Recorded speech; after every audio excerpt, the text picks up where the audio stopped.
Dwight is he's a class act, you know, not just on the field but off the field as well. He's a tremendous human being who cares about people, and he's a big family person, big part of my family, and you know, he did everything award-wise that you could win at Herkimer. He won, you know, so he was my first thought and choice as far as to nominate for athlete or for the Hall of Fame. Dwight was he was a two-time Mountain Valley Conference Player of the Year. He was a two-time Region 3 Player of the Year. He was a National Player of the Year in 2005. He helped us win 2 Mountain Valley Conference championships, 2 Region 3 championships, and a national runner-up his freshman year and a national championship his senior year. So, I mean, he accomplished so much in his time at Herkimer. Another accomplishment he had, he was also the Male Athlete of the Year before he moved on. So, but after Herkimer, he received a full scholarship to Lynn University in beautiful Boca Raton, Florida, and had 2 tremendous years out there.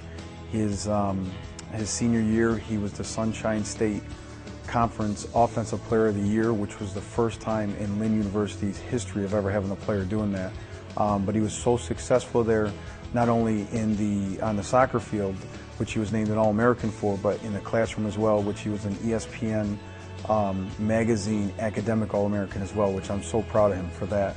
And ended up getting drafted in the MLS Super Draft by the Chicago Fire. So he did, you know, great things at Herkimer, but we're so proud of what he did when he moved on to Lynn University, you know, and what he's doing now with his life. You know, he played a year of pro soccer and wanted to stay involved with it, and now he's in a great soccer company where they reach out to young kids in elementary schools and promote the game of soccer and try to bring them into their club that he is as well. So he's still really active in the game. Dwight, to me, I mean, stories with him, he demanded so much out of his teammates. You know, he was a perfectionist, he was an ultimate competitor. He wanted to win every day, and he brought so much to practice. You know, it's really tough to get a player like that to come in and be that type of a leader. But my fond memories of him is that what he would bring in every day, not just to the games, but to the practice sessions. I mean, he absolutely hated to lose, loved to win. He loved the attention that came with winning, and that's the impact that he put on us for those 2 years. I mean, he hurt so bad after his freshman year. We were in the national championship, and we lost that game. We're up 1-0 and lost 2-1 in the last 20 minutes. And to see Dwight after the game, the emotions he had, the tears coming down, and you know, I was taken back. You know, he really took it hard.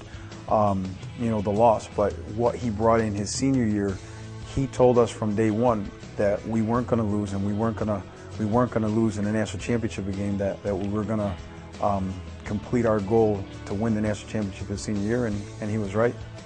His impact to me is greatness. You know, all the players that try to achieve what Dwight has achieved in the past. You know, we always set the standard very high. You know, I always use the term push yourself to be great, because good is too easy.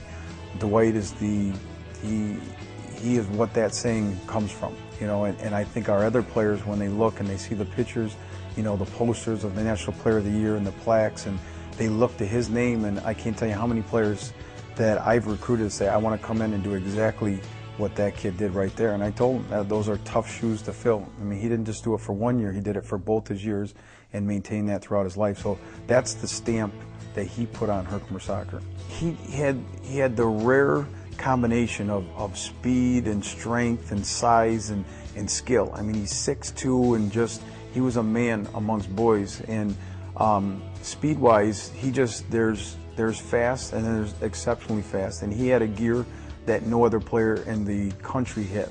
You know, so that explosiveness, but you throw in, normally you don't see a player who's that dominant physically that has the skill to go along with it. You know, so he has that rare combination of all those traits. You know, but to add with Dwight, he's a great friend of mine. I've always considered him like a younger brother. I think I'm too young to be a father figure for him, but he's like a younger brother to me. We stay in touch. We've spent holidays together over Christmas and New Year's, and he's not just a special part of my family. My wife has a great relationship with him, and my kids adore him.